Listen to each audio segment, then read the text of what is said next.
সাকিবের জন্য জাতীয় দলের দরজা খোলা, বললেন বিসিবি। প্রিয় দর্শক, আসসালামু আলাইকুম। প্রথম টি-টোয়েন্টিতে শ্রীলঙ্কার বিপক্ষে বড় ব্যবধানে হেরেছিল বাংলাদেশ।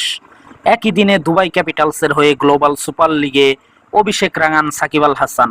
ব্যাটে বলে তার নৈপুণ্যে আসরের প্রথম ম্যাচে সেন্ট্রাল ডিস্ট্রিক্টসকে 22 রানে হারায় দুবাই ক্যাপিটালস। ম্যাচে ব্যাট হাতে 37 বলে 58 রানের ইনিংস খেলেছেন সাকিব।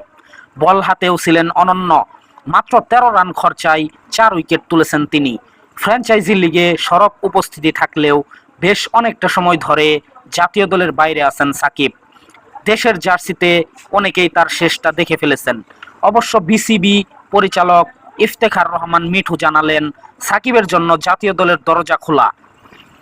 আজ শনিবার মিরপুরে গণমাধ্যমের মুখোমুখি হয়ে মিঠু বলেন, বাংলাদেশের গ্রেটেস্ট ক্রিকেটার হচ্ছেন সাকিব আল হাসান। এখানে কোনো সেকেন্ড চয়েস নেই। তার জন্য দরজা সবসময় খোলা। এটা নির্বাচক ও টিম ম্যানেজমেন্টের উপর, তারা চিন্তা করছে। পরে সাকিবের ফেরা নিয়ে মিঠু বলেন, আগে কিভাবে চলেছে জানি না, কিন্তু এখন বর্তমান সভাপতি পুরো দায়িত্ব ক্রিকেট অপারেশনস, টিম ম্যানেজমেন্ট ও নির্বাচকদের উপর দিয়েছেন। তাদেরও নজরে এসেছে, সেটা দেখা হবে।